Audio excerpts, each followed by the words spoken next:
ആദ്യം തന്നെ അടുപ്പിൽ ഒരു പാത്രം വെച്ചിട്ട് അതിലല്പം വെളിച്ചെണ്ണ ഒഴിച്ചു കൊടുക്കുക. വെളിച്ചെണ്ണ ചൂടായി വരുമ്പോൾ നമുക്കതിലേക്ക് കടുക് ഇട്ട് കൊടുക്കാം.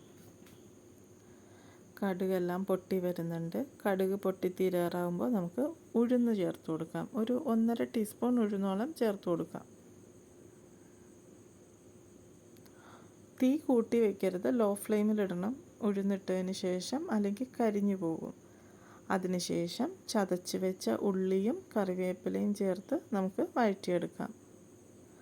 അല്പം ഒന്ന് മൊരിഞ്ഞ് കിട്ടണം. അതിനുശേഷം ഒരു 1/2 ടീസ്പൂൺ മഞ്ഞൾപ്പൊടി, ഒരു 1.5 ടീസ്പൂൺ ചതച്ച മുളക് എന്നിവ ചേർത്ത് ഇളക്കി കൊടുക്കാം. മഞ്ഞളിൻ്റെയൊക്കെ ഒരു പച്ച മണം മാറിക്കിട്ടണം.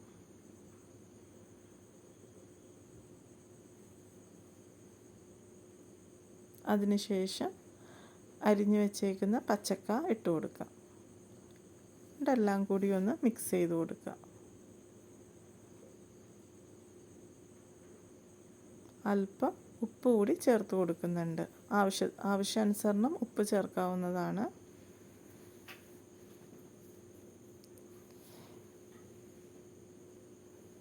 ഇത് നമുക്ക് ഏറ്റവും സിമ്പിളായിട്ടുള്ളൊരു പച്ചക്ക ഉലർത്താണ്. വളരെ എളുപ്പമാണ്, പെട്ടെന്ന് റെഡിയാക്കിയെടുക്കാം. അല്പം വെള്ളം ഒഴിച്ച് നമുക്ക് മൂടി വെച്ച് വേവിക്കാം. ഒരു 5 മിനിറ്റ് മതിയാവും.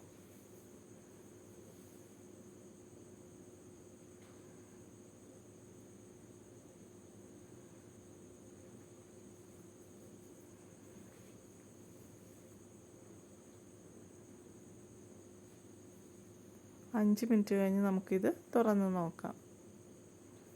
കണ്ട വെള്ളമൊക്കെ വറ്റി പച്ചക്ക വെന്തിട്ടുണ്ട്. അങ്ങനെ നമ്മുടെ റെസിപ്പി റെഡി.